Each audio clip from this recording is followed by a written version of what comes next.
आज हम लोग भूगोल के चैप्टर 6 को देखेंगे, जिसमें हम लोग को स्टडी करना है मानचित्र अध्ययन।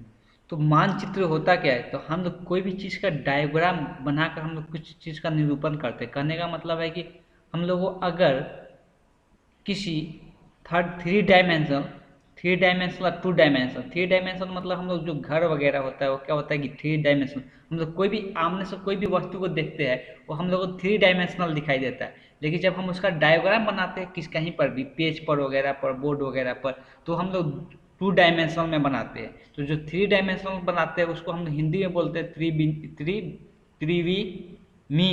त्रिविमीय आकृति।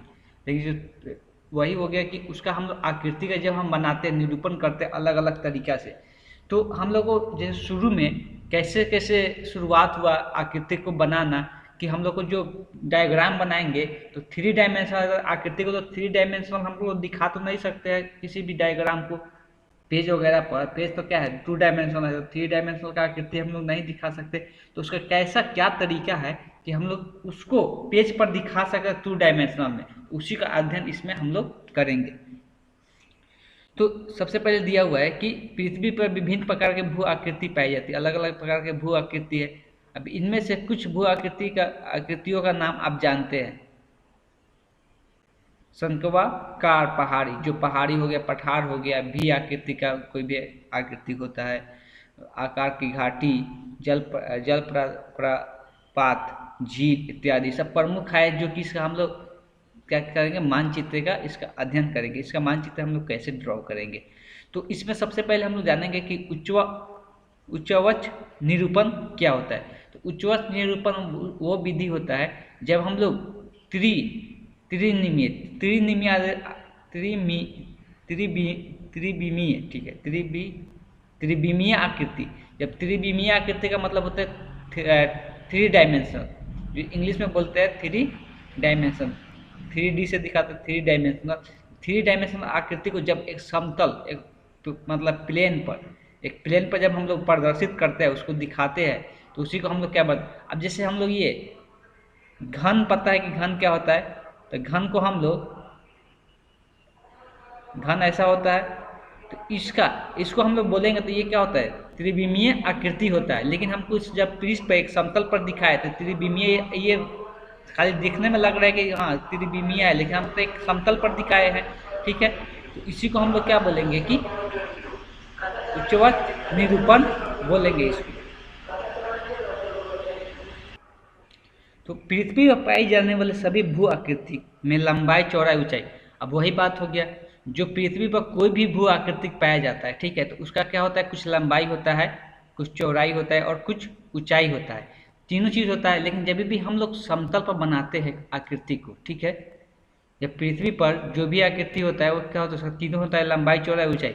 तो जब ऐसा होता है तो उसको हम लोग क्या बोलते हैं, त्रिआयामी, त्रिआयामी कहते हैं उसको, ठीक है, वो त्रिआयामी होते हैं। लेकिन जब उसका डायग्राम बनाएंगे, उसका जब हम लोग मानचित्र बनाएंगे, तो जब भी मानचित्र बनाएंगे तो एक समतल पर बनाएंगे। समतल मतलब जैसे मान लो कि ये पेज है, तो ये पेज ही ये क्या हो गया, एक समतल हो गया। तो इस समतल पर जब आकृति को बनाएंगे तो हम लोग इसमें सिर्फ क्या लेते हैं, इसमें हम लोग दो ही चीज लेंगे। इसमें इस आकृति में हम लोग द्विआयामी रूप से प्रदर्शित करेंगे। मतलब इसमें इसमें क्या हो गया, थ्री डायमेंशनल में होता है, लेकिन उसको जब दिखाएंगे तो क्या दिखाएंगे, टू डायमेंशनल में। अब समतल जो होता है, प्लेन होता है, वो क्या होता है, टू डायमेंशनल होता है। उसमें क्या होता है, एक देखो ये सब मैथ में भी पढ़ना, three dimension, two dimension. Three dimensional में सिर्फ क्या होता है, एक्स एक्सिस और वाई एक्सिस, ठीक है। तो ये हम एक प्लेन में दिखा सकते हैं, लेकिन जब तीन गो एक्सिस आ जाएगा, एक्स वाई एंड एक जेड आ जाता है, तो ये एक्स हो गया, ये वाई हो गया। जब इसके एक परपेंडिकुलर लेते हैं, लंबवत लेते हैं लाइन, जब इसके लंबवत एक लाइन लेते हैं तो उसी को हम लोग क्या बोलते हैं, थ्री डायमेंशनल, ठीक है। तो वैसा आकृतिक होता है जिसमें लंबाई, चौड़ाई, ऊंचाई तीनों होता है, तो उसको हम लोग त्रिआमीय बोलते हैं। और जब हम लोग उसको समतल पर बनाते हैं उस आकृति को, तो हम लोग उसको द्विआयामीय रूप में प्रदर्शित करते हैं, ठीक है। मानचित्र पर इन त्रिआयामी स्वरूपों को प्रदर्शित करने के लिए समय समय पर अनेक विधियों का विकास किया गया। तो जैसे शुरू में इसको हम लोग प्रदर्शित करने के लिए, जैसे द्विआयामी रूप में प्रदर्शित करने के लिए तरह तरह के नुस्खे अपनाए गए, ठीक है। तो उसी को हम लोग पढ़ेंगे कौन कौन सा तरीका है। तो अब उच्चवच प्रदर्शन का मतलब समझ में आ गया। मतलब उच्चवच मतलब क्या कि हम लोग उसको कोई 3 डायमेंशनल फिगर है, ठीक है, 3 डायमेंशनल कोई आकृतिक है, तो उस आकृति को हम लोग जब 2 डायमेंशनल में दिखाते हैं तो उसी को हम लोग क्या बोलते हैं, उच्चवच प्रदर्शन की विधि। ठीक है, अब इसमें हम लोग सबसे पहले हेस्यूर विधि पढ़ेंगे। हेस्यूर, ठीक है, हेस्यूर विधि। अब इस विधि का विकास कहाँ पे हुआ था, ऑस्ट्रिया में इसका विकास हुआ था। एक सैन्य अधिकारी लेहमन ने किया था। कौन किया था, सब इसको ध्यान में रखना है, कहाँ कौन सा देश में हुआ था, तो ऑस्ट्रिया में। और किसके द्वारा हुआ था, तो लेहमान के द्वारा किया गया था। अब उच्चवत निरूपण के लिए इस विधि के अंतर्गत मानचित्र को छोटी, महीन और खंडित रेखाएं खींची जाती है। ठीक है, छोटी, महीन और खंडित रेखाएं खींची जाती है। छोटी महीन मतलब कैसे, पतला पतला रेखा, और खंडित रेखा। ठीक है, ये रेखाएं ढाल की दिशा अथवा जल बहने की दिशा में खींची जाती है। मान लो कोई पहाड़ी है, पहाड़ी इलाका, वहां से पानी ऐसे ऐसे बह रहा है। ठीक है, पानी जब बहेगा तो इसका हम लोग कैसे निरूपण करेंगे, कैसे हम लोग दिखाएंगे, तो हम लोग को देखने से पता चलेगा कि हाँ यहाँ से यहाँ पानी बह रहा है। तो उसी को दिखाने का तरीका हेस्म्यूर विधि से यहाँ पर बताया जा रहा है। ठीक है, फर्स्ट अधिक या तीव्र ढाल वाले भागों के पास इन रेखाओं को मोटी और गहरी कर दिया जाता है। देखो, जहाँ पे ज़्यादा ढाल होता है, ठीक है, जहाँ पे ज़्यादा ढाल होता है और तीव्र से ज़्यादा तेजी से पानी बहता है, तो वहाँ पे इस रेखा को क्या किया जाता है, मोटा और गहरा कर दिया जाता है, मोटा और गहरा कर दिया जाता है। और जबकि मंद ढालों के लिए ये रेखाएं पतली एवं दूर दूर बनाई जाती है। जहाँ पर मंद ढाल होता है मतलब पतला ढाल होता है, ठीक है, कम ढाल होता है, तो उसके लिए हम लोग दूर दूर रेखाएं दिखाते हैं। तो उससे पता चलता है कि मतलब यहाँ पे क्या है, यहाँ पे पानी तेजी से, यहाँ पे तेजी से बह रहा है, यहाँ पे स्लो स्लो बह रहा है, और यहाँ पर ढाल ज़्यादा है, यहाँ पर ढाल कम है। समतल क्षेत्र में खाली छोड़ दिया जाता है। समतल क्षेत्र में खाली, ऐसी स्थिति में धरातल जो भाग जितना अधिक ढलुआ होता है, हेस्म्यूर विधि के मानचित्र प्रभाव भाग उतना ही अधिक काला दिखाई देती है। जहाँ पे ज़्यादा ढलाव होता है, ठीक है, उसको हम लोग ज़्यादा ढाल दिखाई देता है, इसलिए वहाँ पर क्या करते हैं, मोटा मोटा कर देते हैं। अब देखो हम थोड़ा सा अपने से बनाकर इस विधि को बता रहे हैं। अब देखो, जहाँ पे ढाल ज़्यादा होगा वहाँ पे क्या करना है, इसको आकृति को पहले देखो, जहाँ पे ढाल कम होगा वहाँ पे पतला पतला लाइन ऐसे दिखाना है। ठीक है,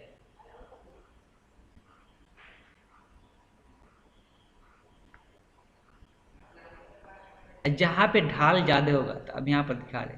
अब मान लो कि इधर ढाल ज़्यादा है तो अब यहाँ पर मोटा दिखाएंगे। ठीक है, अब मोटा दिखाएंगे ज़्यादा पास पास।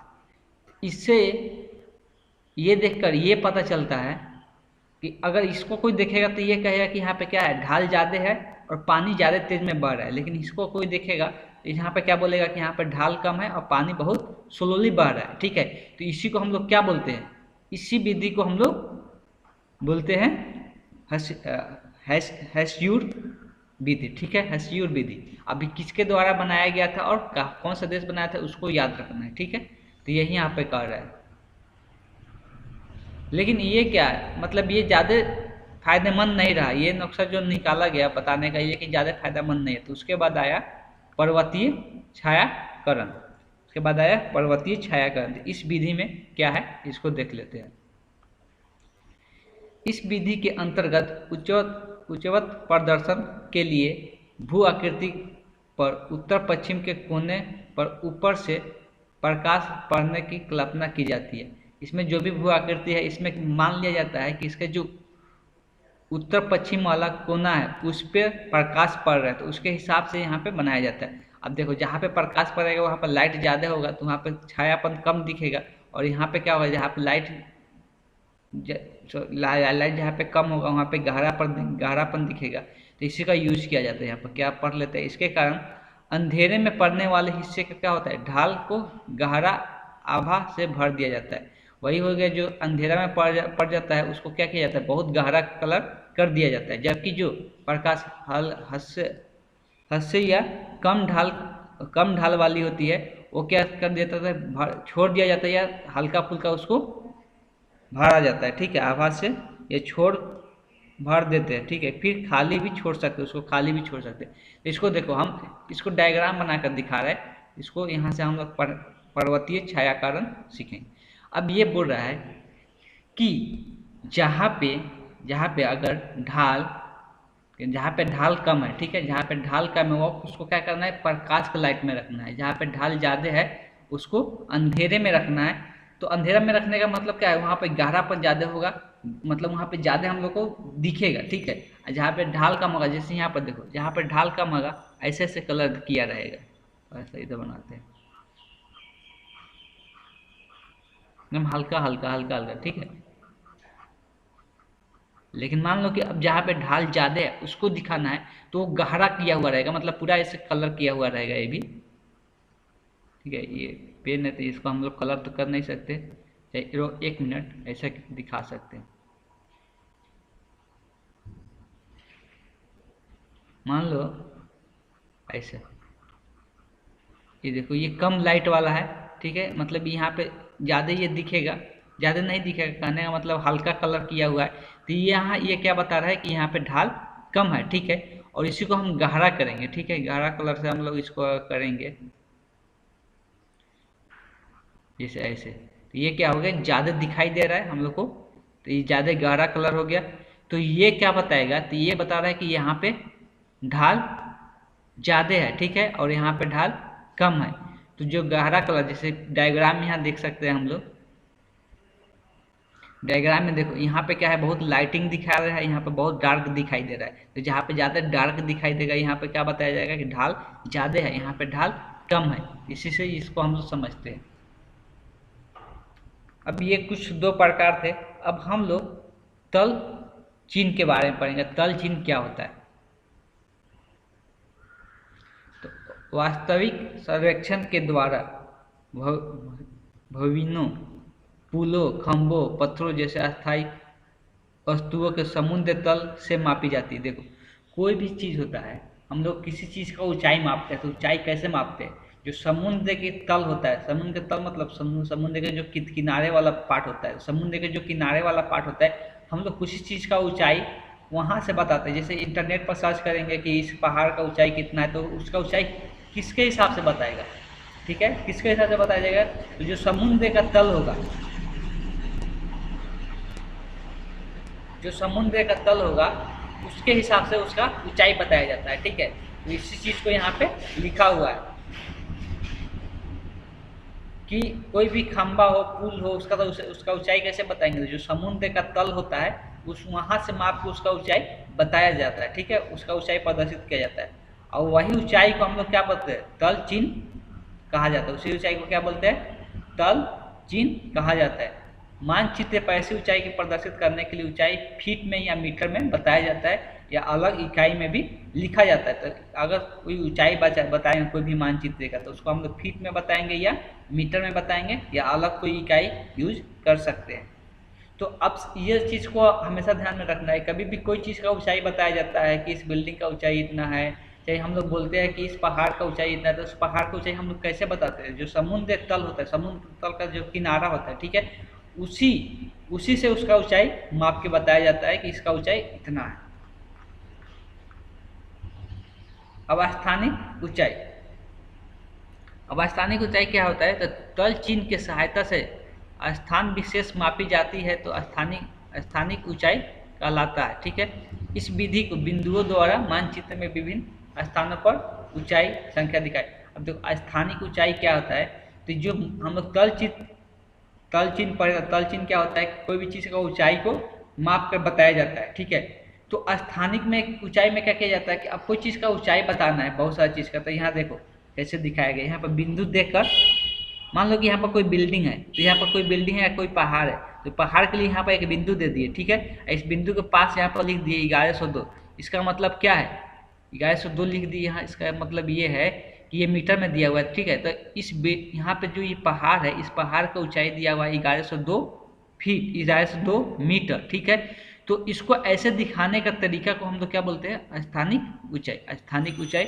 अब वैसे यहाँ पर जहाँ जहाँ बिंदु दिखाकर ऐसे दिखाया है, मतलब यहाँ का जगह का ऊंचाई बता रहा है, ठीक है, इस पहाड़ का ऊंचाई बता रहा है, यहाँ के इस जगह का पहाड़ का ऊंचाई बता रहा है, यहाँ के इस जगह का पहाड़ का ऊंचाई बता रहा है, किस में, फीट में, कि ये इतना ऊंचाई है।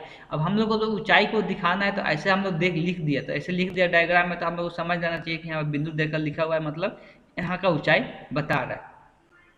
अब दूसरा एक और मेथड है, त्रिकोणीय त्रिकोणमितीय स्टेशन। त्रिकोणमितीय स्टेशन, तो ये क्या होता है? त्रिकोणमितीय स्टेशन के संबंध में उन बिंदुओं से जिसका उपयोग त्रिभुजन विधि के द्वारा संरक्षण करते समय स्टेशन के रूप में हुआ था। मानचित्र में त्रिभुज बनाकर बगल में धरातल के समुद्र, अब इसमें भी क्या करता है कि जो धरातल से होता है, समुद्र तल से जो ऊंचाई होता है कोई भी चीज़ का, तो उसका ऊंचाई बताता है, लेकिन कैसे बताता है? त्रिभुज आकार बना देता है। यहाँ पर हम लोग देखेंगे तो यहाँ पर ऐसे त्रिभुज का साइड दे दिया है और इसके बगल में लिख दिया है 1270, मतलब यहाँ बता रहा है कि इस जगह का ऊंचाई कितना है, 1270 मीटर है। किससे? समुद्र तल से। वैसे यहाँ पर जहाँ जहाँ त्रिभुज बनाए, यहाँ पर भी, यहाँ पर 1040 लिखा हुआ है, मतलब इसका ऊंचाई बता रहा है कि 1040 मीटर किस समुद्र तल से इसका ऊंचाई है इस जगह का।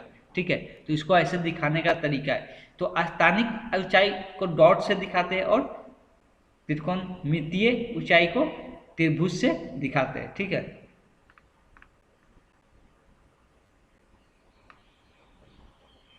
अब स्तर रंजन क्या होता है उसके बारे में पढ़ लेते हैं। तो रंगीन मानचित्रों में रंगों के विभिन्न अभावों के द्वारा उच्चवत प्रदर्शन करने के मानक निश्चित किया गया है। एटलस एवं दीवार मानचित्रों में से इस विधि का उपयोग आपने अवश्य ही देखा होगा। ऊंचाई में वृद्धि के अनुसार रंगों का अभाय हल्की होती जाती है। इसमें समुद्र या जलीय भाग को नीले रंग से दिखाया जाता है। तो देखो, जो रंगों से बताया जाता है किसी चीज़ का ऊंचाई, तो हम लोग उसको बोलते हैं स्तर रंजन। ठीक है, तो इसमें बताया जा रहा है कि जो समुद्र, जैसे समुद्र और जलीय भाग का जो अगर दिखाना है, ठीक है, ऊंचाई, तो उसको हम लोग किससे दिखाते हैं? तो नीले रंग से दिखाया जाता है। ठीक है, ये भी बताया जा रहा है कि जैसे जैसे हम लोग ज़्यादा ऊपर जाते हैं वैसे वैसे हल्का रंग का यूज करते हैं, हल्का रंग का। ठीक है, डार्क रंग का यूज नहीं करते, हल्का रंग का यूज करते हैं। मैदान को किससे दिखाते? तो हरा रंग से दिखाते। कभी भी डायग्राम बनाया जाता है कोई चीज़ का, जो मैदानी क्षेत्र होता है उसको हम लोग ग्रीन रंग से दिखाते हैं, और जो जल वगैरह का जल या समुद्र का हम लोग जब डायग्राम बनाते हैं तो उसको हम लोग नीले रंग से दिखाते हैं। हम लोग ऐसे भी देखे होंगे बहुत सारा। और जो पर्वतीय क्षेत्र होता है उसका हम लोग किसके?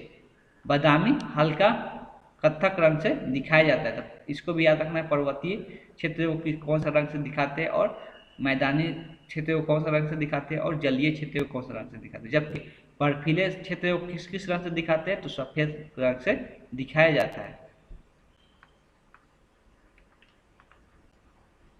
अब है समुच्च रेखाएं। समुच्च रेखाएं क्या होता है उसके बारे में जानते हैं। देखो, तो समुच्च रेखाएं हम डायरेक्ट यहाँ से डायग्राम से बताते हैं।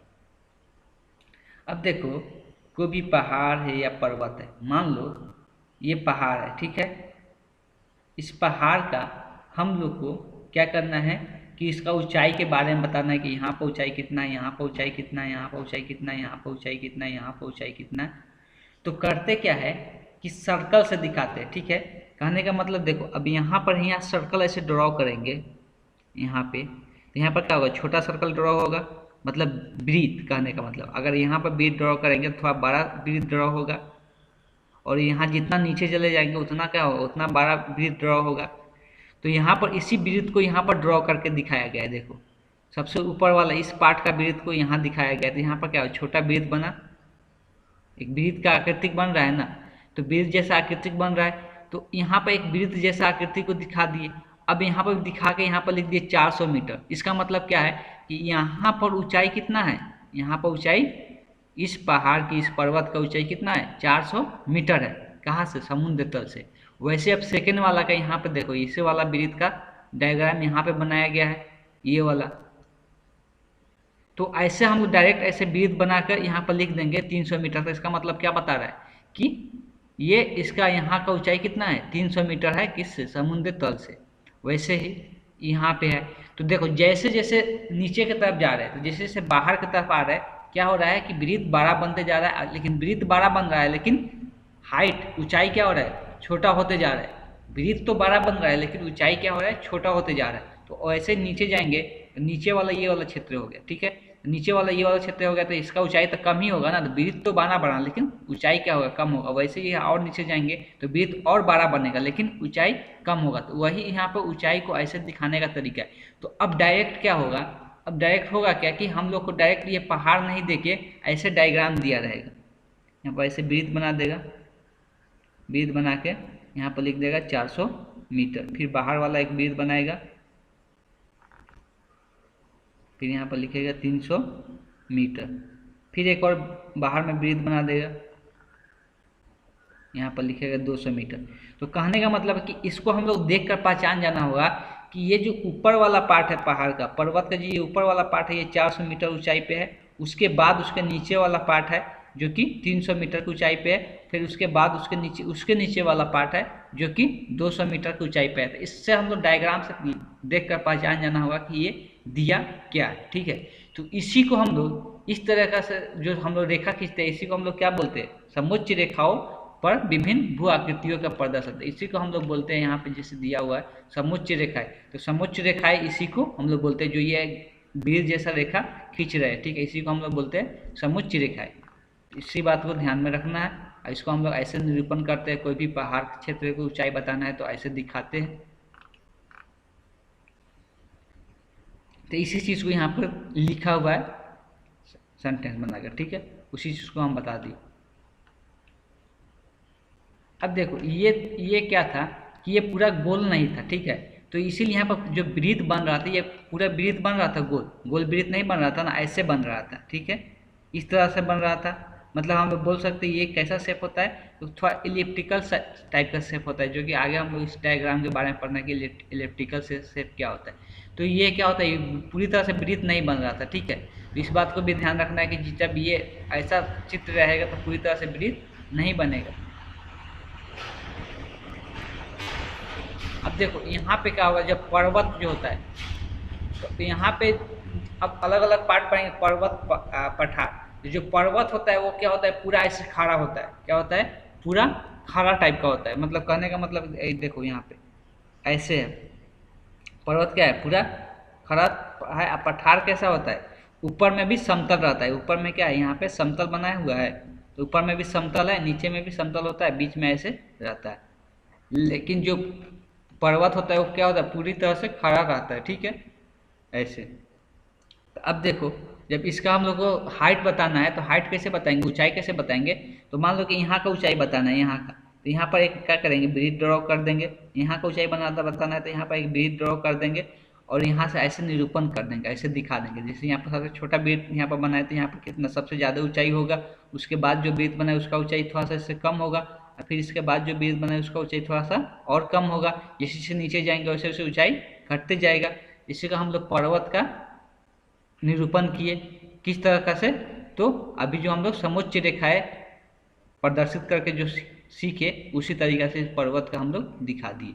पठार का भी वैसे होता है, लेकिन पठार में अंतर क्या रहेगा, देखो अब यहाँ पर क्या होगा, देखो सब के सब सर्कल के तरह, वृत्त की तरह ही दिख रहा है नम डायग्राम, लेकिन यहाँ पर वैसा नहीं होगा। यहाँ पर देखो सबसे छोटा छोटा शुरू किए थे ऊपर से नम, ऐसे छोटा से, उसके बाद उसके बड़ा, लेकिन यहाँ पर क्या होगा कि पहले से ही यहाँ पे ऐसे ऊपर में समतल है तो इतना तो ऐसा ही छूट जाएगा। अब यहाँ से डायरेक्ट इसका ऊंचाई बताएंगे तो यहाँ पे क्या होगा, ये वाला है। अब देखो इसका पूरा वृत्त नहीं बन रहा था, वृत्त नहीं बनने का कारण क्या होता है, देखो वृत्त कब बनेगा, जब पूरा ऐसे गोल रहेगा तब तो वृत्त बनेगा। कहने का मतलब है कि चारों तरफ से ऐसे गोल रहेगा तब इसको काटेंगे तब वृत्त का फॉर्म लेगा। लेकिन मान लो कि ऐसे ऐसे मतलब थोड़ा सा तिरछा टाइप का है, ठीक है, इधर ज़्यादा चौड़ा है इधर ज़्यादा पतला है, तो अब इसको काटेंगे तो वृत्त बनेगा, ऐसा ऐसा बनेगा डायग्राम। तो यहाँ पर ऐसा बन रहा है, तो यहाँ पर सबसे ज़्यादा ऊंचाई वाला ये हो गया।